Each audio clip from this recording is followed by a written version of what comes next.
시장에서 가게들을 상대로 온갖 협박을 일삼으면서 이 돈을 갈취하는 건달이 한 명 있었습니다.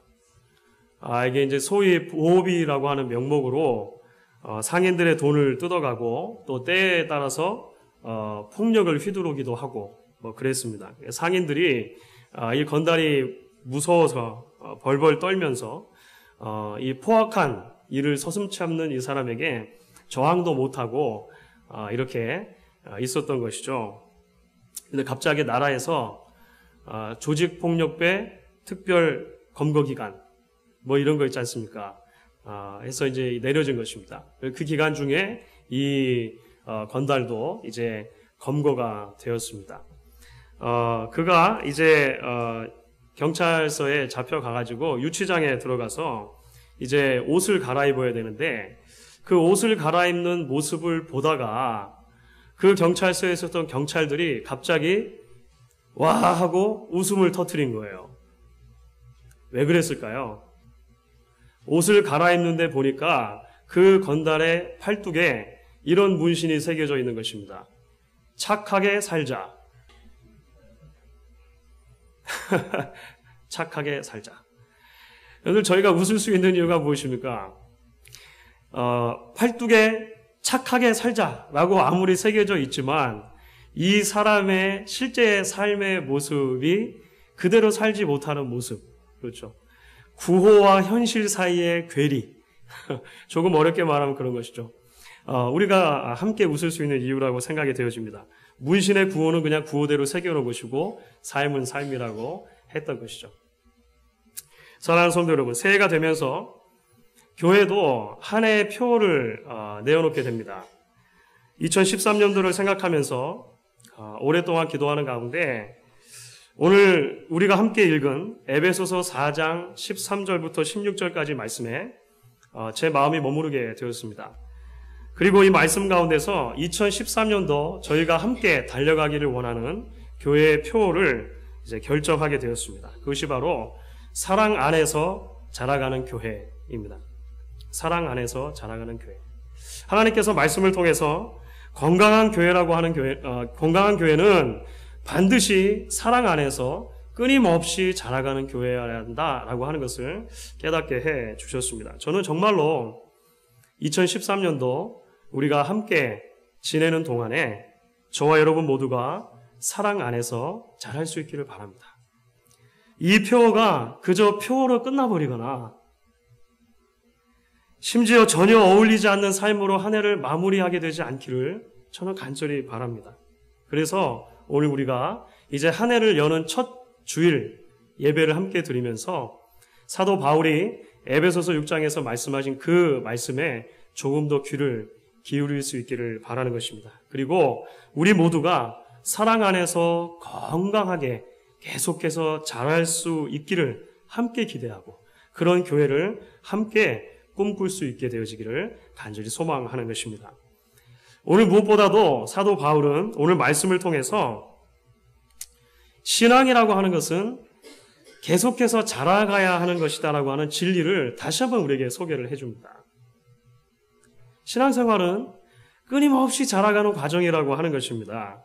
오늘 우리가 함께 읽은 본문은요, 넉 절로 되어 있습니다. 네 절로 되어 있는데 이 넉 절은 자란다라고 하는 이미지로 가득 차 있는 것을 우리가 볼 수가 있습니다. 각 절마다 여러 가지 분명한 이미지들을 사용해서 사도 바울은 신앙생활 가운데 교회 안에서 자라는 것이 얼마나 중요한가 우리에게 설명을 해주는 것이죠. 13절 말씀입니다. 이렇게 이야기를 합니다. 우리가 다 하나님의 아들을 믿는 것과 아는 일에 하나가 되어 온전한 사람을 이루어 그리스도의 장성한 분량이 충만한 데까지 이르리니. 온전한 사람이라고 하는 이 표현이 등장합니다. 온전한 사람은 어떤 사람일까요? 흠이 없는 사람, 실수가 없는 사람, perfect man을 의미하는 것이 아니고 사실은 여기서 말하는 온전한 사람이라고 하는 것은 다 자란 사람을 의미하는 것입니다. 장성한 사람, 그러니까 어른을 말하는 거예요. mature man입니다. 성장한 사람, 다 자란 사람, 어른을 이야기하는 것이죠. 14절에 가면 이것이 조금 더 명확해집니다. 14절에 이렇게 말합니다. 이는 우리가 이제부터 어린 아이가 되지 아니하며 사람의 속임수와 간사한 유혹에 빠져 온갖 교훈의 풍조에 밀려 요동하지 않게 하려 함이라. 완전한 사람과 반대되는 것이 어린아이라고 하는 것이죠. 어린아이는 무엇입니까? 시간이 흘러도 영적으로 자라지 않는 영적인 어린아이를 지금 의미하고 있는 것입니다. 영적인 어린아이의 특징이 무엇입니까? 말씀에 견고한 뿌리가 없기 때문에 세속적인 사고와 삶의 방식에 쉽게 흔들리는 점을 갖고 있다는 것이죠. 이제 좀 더 나아갑니다. 15절에서는 바울이 이렇게 이야기합니다. 오직 사랑 안에서 참된 것을 하여 범사에 그에게까지 자랄지라. 그는 머리니 곧 그리스도라. 다시 한번 신앙의 본질은 예수님의 수준으로까지 자라는 것이다 이야기를 하는 것이죠. 그리고 좀 더 나아가서 마지막 우리가 함께 읽었던 16절을 보시게 되면 그것을 계속 설명하면서 해부학적인 용어를 사용합니다. 그에게서 온몸이 각 마디를 통하여 도움을 받음으로 연결되고 결합되어 각 지체의 분량대로 역사하여 그 몸을 자라게 하며 사랑 안에서 스스로 세우느니라. 유기적인 생명의 결합체인 교회가 그 구성원 모두 함께 자라가야 하는 그러한 명령으로, 부르심으로 이제 초대를 받았다라고 하는 것을 이야기를 해주는 것입니다. 사랑하는 성도 여러분, 신앙은 계속해서 자라야 하는 것입니다. 저도 자라고 여러분도 자라야 하는 것입니다. 오직 죽은 것만 자라지 않습니다. 우리가 신앙이 자라는 것을 멈추고 있다면 그것은 굉장히 심각한 것이다라고 오늘 성경이 우리에게 진단해주고 있습니다. 몸이 자라다 보면 아프기도 합니다. 성장통이라고 하죠. 몸이 자라다 보면 아픕니다. 사춘기 아이들이 1년에 많이 클 때 3인치에서 4인치 정도 큰다고 해요. 그러니까 10cm에서 12cm 정도 크는 것입니다. 1년에. 아마 그 사춘기 자녀들을 이제 기르시면서 지나보신 분들은 이해가 되실 것입니다. 갑자기 확 크는 것이죠. 그리고 특별히 이렇게 한꺼번에 갑자기 클 때 이 몸이 아프게 되는데 그것을 성장통이라고 하는 것입니다. 되게 관절이 아파요. 허벅지 같은데 막 이렇게 아이들이 아프다고 하고 그렇습니다. 저희 큰아들이 작년 여름에 갑자기 많이 컸습니다. 특별히 다른 데보다도 손과 발이 많이 컸어요. 작년 여름에 여름 방학을 시작할 때 발 사이즈가 7.5로 시작을 했는데 여름방학 끝날 때 되니까 발 사이즈가 9가 됐어요. 손발 크기가 저하고 같아졌습니다. 이게 아들이 손발 크기가 저하고 같아지니까 기분이 굉장히 이상하더군요. 신발을 같이 신어도 되는 여차하면 이제 제가 아들 신발을 물려 신는 이런 이제 현실이 되는 거죠. 그런데 갑자기 발이 많이 크다 보니까 여름 내내 고생한 게 있습니다. 티눈. 발의 크기는 갑자기 크는데 아빠 엄마가 그거를 빨리 캐치를 못해가지고 신발은 빨리 바꿔주지를 못했어요. 그러니까 작은 신발 안에서 계속 발이 크니까 티눈이 생기더라고요. 그래서 여름 내내 티눈 발에 생겨가지고 고생을 많이 했습니다. 넓은 의미에서 보면 일종의 성장통이라고 생각이 돼요. 성장통. 자라다 보니까 티눈도 생기고 아프기도 하고 그런 것입니다. 그런데 성장통이 좀 있다고 해가지고 너는 왜 자꾸 크고 그러냐? 이제 제발 좀 그만 커라. 밥 좀 줄여라. 이렇게 하실 부모들이 있으시겠습니까? 사랑하는 성도 여러분, 신앙은 성장해야 정상인 것입니다.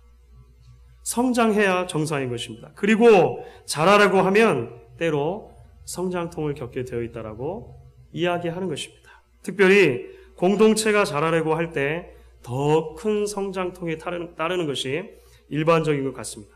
하나님께서 원하시는 성숙한 공동체가 되어지는 것, 자연스럽게 자동적으로 되는 것이 아닌 것이죠. 많은 희생과 많은 아픔이 뒤따르는 것인 것을 우리의 경험을 통해서도 알게 되어집니다. 하지만 우리가 자라기를 멈출 수 없는 것은 무엇 때문입니까? 그것이 바로 우리를 향하신 아버지 하나님의 간절한 기대와 소망이기 때문에 그렇다라고 하는 것입니다. 계속해서 자라갈 수 있는 저와 여러분 될 수 있기를 원합니다. 우리의 신앙이 오늘보다 내일이 조금 더 성장하고 내일보다 그 다음 날이 조금 더 성장할 수 있게 되어지기를 간절히 우리가 함께 기대했으면 좋겠다라고 하는 것입니다. 그렇다면 사랑하는 성도 여러분, 과연 신앙이 성장한다고 하는 것이 무엇을 결국 의미하는 것이 되겠습니까? 결국 신앙이 자란다, 성숙한다라고 하는 것은 결국 무엇을 의미하는 것이냐고 하는 것이죠. 물론 성경 안에서 많은 답을 우리가 찾아낼 수 있을 것입니다. 그런데 오늘 우리가 함께 읽은 본문 가운데서 사도 바울은 신앙이 자란다고 하는 것을 이렇게 설명합니다. 신앙이 자라는 것은 곧 예수님을 닮는 것이다 하고 설명을 합니다. 그렇죠? 오늘 13절에서 사도 바울은 이렇게 우리에게 권면하죠. 그리스도의 장성한 분량이 충만한 데까지 자라라. 예수님의 수준으로 자라는 것이 성장의 목표다는 것입니다. 15절도 마찬가지죠. 범사에 우리의 머리가 되시는 그리스도에게까지 자라는 것입니다. 결국 우리가 믿음이 성장한다고 하는 것, 신앙이 성장한다고 하는 것은 무엇입니까? 예수님처럼 되는 것입니다. 예수님을 닮아가는 것입니다. 예수님처럼 생각하고, 예수님처럼 사랑하고, 예수님처럼 양보하고, 예수님처럼 희생하고, 예수님처럼 하나님을 의지하고 살아가는 것입니다. 제가 담임 목회를 이제 시작한다고 했을 때 제가 잘 아는 한 목사님께서 이런 충고를 해주셨습니다. 목사님, 목회가 성공하려면 제자훈련 같은 것 하는 것 참 좋습니다. 한 1, 2년 정도 제자훈련을 잘 해서 목사님하고 마음이 맞는 제자들을 잘 만들어 놓으면 그 다음 목회는 수월해지실 겁니다.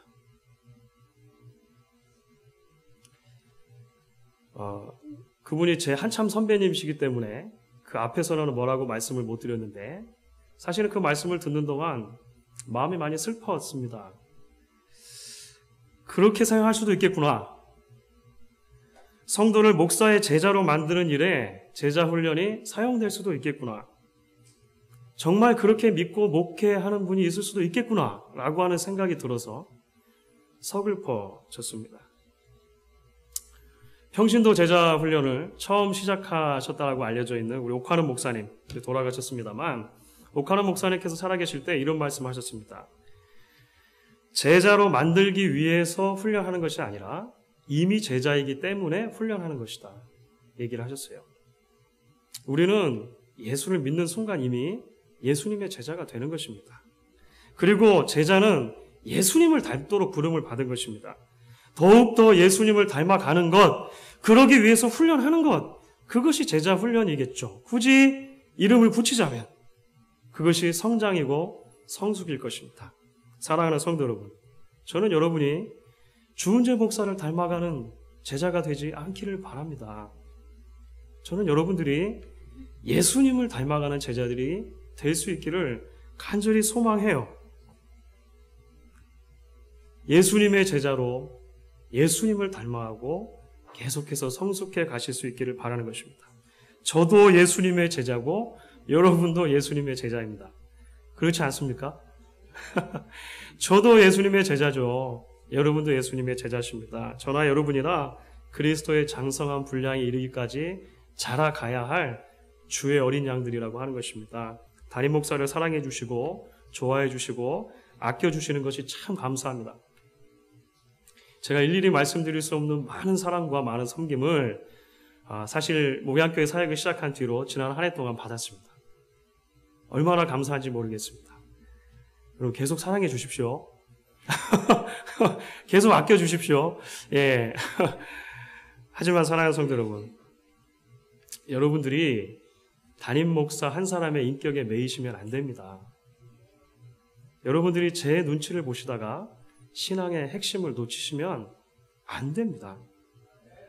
하나님께 매이시는 여러분들 되시기를 바랍니다. 예수님을 닮아가시기를 바라요.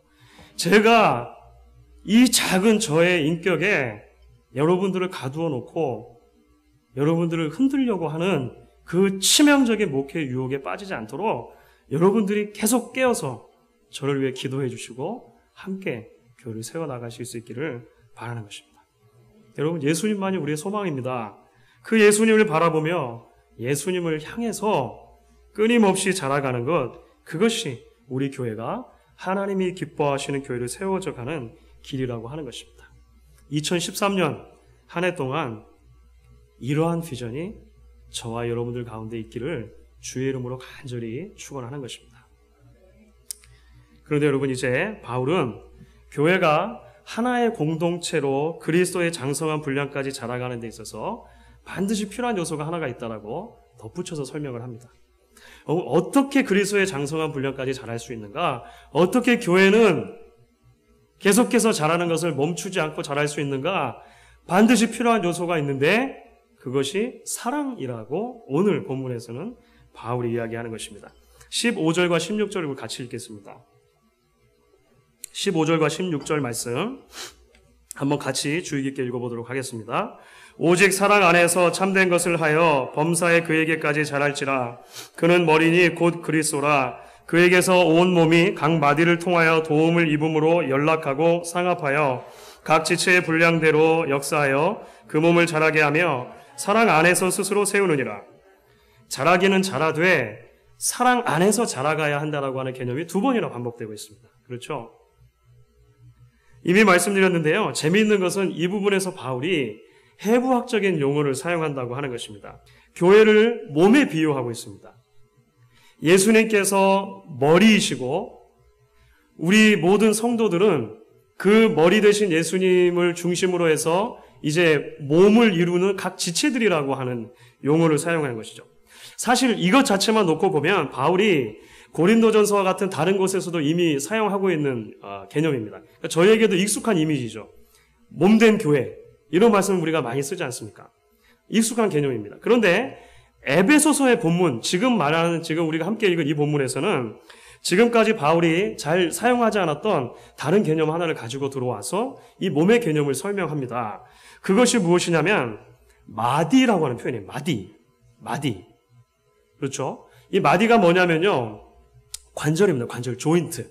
관절을 말하는 것입니다. 몸에 여러 지체들이 있죠. 머리가 있고 몸통이 있습니다. 팔이 있고 손이 있고 다리가 있고 발이 있습니다. 그런데 각각의 지체들이 이제 몸이 되어져서 한 몸으로 기능하려면 각각 지체들이 붙어있는 접합 부분이 있다라고 하는 것이죠. 그게 마디라고 하는 것입니다. 마디. 309 어디 올라가다 보니까 마디 병원이라고도 생겼더군요. 카이로프랙틱 병원인 것 같아요. 마디 병원. 관절입니다. 관절. 그 관절이 잘 연결되어져 있어야 건강한 교회로 자랄 수 있다라고 이야기를 하는 것이죠. 자, 그렇다면 왜 바울은 성도들이 그 마디를 통하여 연결되어져 있다고 말하면서 성도들이 잘 자라는데 가장 필요한 요소가 사랑이라고 이야기하느냐라고 하는 것입니다. 여러분, 이 질문 이해가 되십니까? 다른 데서 사용하지 않는 마디라고 하는 개념을 가지고 들어와서 그리스도의 몸된 교회를 설명합니다. 그런데 그 마디의 개념을 설명하면서 가장 중요한 개념으로 사랑을 함께 이야기하고 있다고 하는 것이에요. 그것은 그리스도의 몸된 교회가 자라는 데 있어서 사랑이라고 하는 것이 성장판과 같기 때문이라고 하는 것입니다. 여러분, 성장판이 뭔지 아십니까? 성장판이요, 자라나는 아이들의 각 관절의 끝부분에 있는 이 물렁물렁한 연골로 된 부분입니다. 키가 자란다고 하는 것은요, 이 부분이 자라는 거예요. 이 부분이. 이 성장판이 계속해서 자라야 이제 그 뼈도 점점 자라고 키도 커지게 되는 것입니다. 이제 어른이 되면서 이 연골이었던 부분이 점점 단단해져요. 그래서 이제 완전히 딱딱한 뼈로 굳어지면 더 이상 자라지 않는 거죠. 의사들은 이 시점이 되는 것을 성장판이 닫혔다 이렇게 말하는 것입니다. closed 됐다. 성장판이 closed 됐다라고 이야기하는 거죠. 이 성장판은요, 한번 닫히면 현대의학으로 다시 열 수 있는 방법은 아직까지는 없습니다. 간혹 아이들 가운데 이 성장판에 손상을 입는 경우가 있죠. 주로 운동하다가 넘어질 때 이제 손을 잘못 짚거나 하면 손목에 있는 성장판이나 이 팔꿈치에 있는 성장판 아이들이 제법 많이 다칩니다. 그런데 이렇게 성장판이 한번 손상이 되면 아이들이 정상적으로 자라는데 굉장히 큰 문제가 된다라고 하는 것이에요. 사랑하는 성도 여러분, 바울이 교회를 향해서 계속해서 자라가야 한다라고 말하면서 사랑이 필요하다라고 말합니다. 여러분들, 우리가 그것을 뒤집어서 말하면 어떻게 이해할 수 있습니까? 사랑이 없다는 것은 곧 몸된 교회의 성장판이 닫혀버리는 것과 같다라고 하는 것입니다. 우리가 사랑을 잊어버리면 더 이상 자랄 방법이 없다는 거예요. 왜냐하면 각 관절에는 계속해서 열려있는 성장판이 필요하고 그 성장판을 통해서 자랄 수 있는 것인데 거기가 사랑이라고 하는 것입니다. 사랑을 잃어버리면 성장판이 닫히게 되고 교회는 더 이상 그리스도의 장성한 분량까지 자랄 수 없다라고 하는 것입니다. 그래서 교회는 무슨 일이 있어도 사랑을 끝까지 붙들어야 합니다. 이 사랑하는 게 쉬운 게 아니죠. 그런데 교회는 끝까지 사랑을 붙들어야 하는 것입니다. 왜냐하면 사랑이 없어지는 순간 성장판이 닫히는 것이고 성장이 멈춘 순간 생명을 잃어가는 것이다라고 생각하면 틀림이 없기 때문에 그렇습니다. 열왕기상 22장을 보면요, 여러분 아주 재미있는 이야기가 나와요. 이스라엘 왕 아합이라고 하는 왕과 유다 왕 여호사밧이라고 하는 왕이 함께 손을 잡고 아람이라고 하는 강대국과 전쟁을 벌이게 됩니다. 이 아합이라고 하는 왕이요, 이스라엘 역사 속에서 제일 악독했던 왕, 그 왕입니다. 와이프가 이세벨이었던 그 왕이에요. 아합이 굉장히 교활한 왕이었습니다. 그래서 이렇게 여호사밧이라고 하는 왕과 같이 전쟁을 나가면서 그 여호사밧 왕에게 이런 제안을 하게 됩니다. 열왕기상 22장 30절입니다. 혹시 말씀이 나옵니까? 열왕기상 22장 30절 이렇게 되어 있죠. 이스라엘 왕이 아합입니다. 여호사밧에게 이르되 나는 변장하고 군중으로 들어가려 하느니 당신은 왕복을 입으소서 하고 이스라엘 왕이 변장하고 군중으로 들어가리라. 이게 무슨 말이냐면요, 아합 왕이 지금 전쟁을 나가야 되는데 갑옷 위에다가 일반 병사의 옷을 입고 자기는 군사들 속에 숨어 있겠다는 거예요. 그러니까 여호사밧 왕, 당신만 왕복 입고 같이 전쟁 나갑시다 한 거예요. 이 사실 굉장히 말이 안 되죠. 그런데 이 여호사밧 왕이 그 말을 들어줬습니다. 그러니까 실제적으로 전쟁이 일어났을 때 어떤 일이 일어났겠습니까? 적군이 대개의 경우에 있어서는 왕을 죽이면 전쟁이 끝나는 것 아닙니까? 그러니까 모든 적군들이, 아람의 군사들이 그 여호사밧 왕에게로 막 이렇게 향하게 됐어요. 그래서 아합은 이제 몰래 다른 군사들 틈에 이렇게 숨어 있었다라고 하는 것이죠. 그 시점에서 아주 아이러니한 일이 하나가 일어난다라고 성경에 우리에게 기록합니다. 굉장히 재밌어요. 22장 34절 35절입니다. 한번 보십시오. 한 사람이, 이 사람은 아람의 병사입니다. 한 사람이 우연히 활을 당겨 이스라엘 왕의 갑옷 솔기를 쏜지라 왕이 그 병거 모는 자에게 이르되 내가 부상하였으니 내 손을 돌이켜 나로 군중에서 나가게 하라 했으나 이날에 전쟁이 맹렬하였으므로 왕이 병거 가운데 붙들려 서서 아람 사람을 막다가 저녁에 이르러 죽었는데 상처에 피가 흘러 병거 바닥에 고였더라. 여기 무슨 말입니까? 아람 병사 하나가요, 그냥 활을 당겨가지고 아무데나 쐈어요. 그런데 그 화살이 어디 가서 맞았다는 겁니까? 그 아합 왕의 갑옷 솔기에 가서 맞았다는 것입니다. 갑옷 솔기라고 하는 것은 뭐냐면요, 갑옷의 그 각 판 사이에 그 틈을 말하는 거예요. 목숨을 부지하려고 갑옷을 안에 입고 일반 병사의 옷을 입고 군중 틀에 숨어 다니는데 이게 웬일입니까? 화살이 어디선가 날라왔는데 하필이면 저희가 생각할 때는 굉장히 재수가 없는 거죠. 하필이면 그 갑옷 사이에 있는 틈새에 맞았고 거기서부터 피가 출혈이 되어졌는데 전쟁터를 빠져나가지를 못하니까 그 출혈된 피 때문에 죽었어요. 아합 왕의 최후는 이렇게 끝나는 것입니다. 사랑하는 성도 여러분, 제가 이 부문을 읽으면서 참 재미있는 것을 생각합니다. 여러분, 아무리 단단한 갑옷이라고 해도 틈이 있어요. 그렇지 않습니까? 아무리 꽁꽁 에워싸도 그 틈이 있더라고 하는 것입니다. 그리고 그 틈으로 화살이 들어와서 박히면 여지없이 목숨을 잃게 된다라고 하는 것입니다. 아무리 건강하고 균형 잡혀 보이는 교회라 하더라도 고질적으로 연약한 부분이 있게 마련입니다. 우리의 틈이 되겠죠. 아무리 훌륭하고 성숙해 보이는 인격을 가진 사람이라 하더라도 조금 지내다 보면 그 연약한 부분이 반드시 드러나게 되어 있습니다. 틈이죠. 그런데 사단은 여지없이 그 틈새로 화살을 날리려고 할 것입니다. 피를 흘리며 하나님의 백성들이 힘없이 죽어가도록 내버려 둘 것입니다. 그래서 사랑이 필요한 것이죠. 저는 사랑이야말로 그 갑옷의 틈새를 메꿔줄 수 있는 가장 강력한 이음새라고 생각을 합니다. 우리의 사랑으로 우리 갑옷의 틈들을 메꾸어 줘야 하는 것입니다. 사랑하는 성도 여러분, 저는 우리가 예배할 때마다 늘 기대하는 것이 있습니다. 여러분 많이 들으셨죠? 하나님께서 하늘의 무기고를 여시고 우리가 모여서 함께 예배할 때마다 하나님의 성령의 전신 갑주를 입혀주시는 거예요. 진리의 허리띠와 의의 흉배와 평안의 복음의 신발을 신겨주시기를 바라는 것입니다.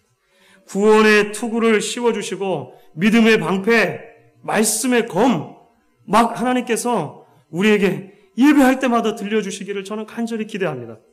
그러나 동시에 사랑하는 성도 여러분, 저는 이제 그 갑주의 틈새마다 우리가 우리의 사랑으로 채워 넣을 수 있기를 간절히 바라는 것이에요.